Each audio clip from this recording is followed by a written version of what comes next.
ఒకసారి కలుద్దాం. కొంతసేపు సైలెన్స్. తర్వాత రాహుల్ రిప్లై ఇచ్చాడు, సరే రేపు సాయంత్రం 5కి పార్క్ దగ్గరికి రా.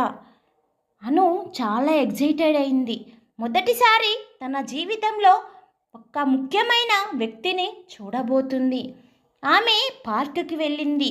చుట్టూ చూసింది, ఎవ్వరూ కనిపించలేదు. 5 నిమిషాలు, 10 నిమిషాలు. ఆమె ఫోన్లో మెసేజ్ వచ్చింది, చుట్టూ చూడకు, నీ దగ్గరే ఉన్నాను. అను షాక్ అయింది.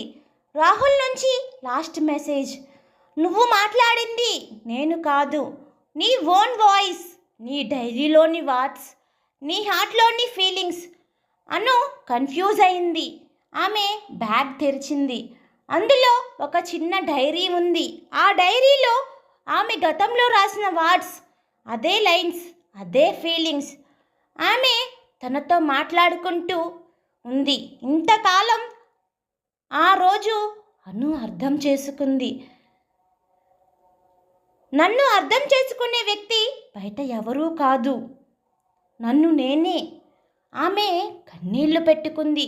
కానీ ఈసారి బాధతో కాదు, తనని తాను కనుక్కున్న ఆనందంతో.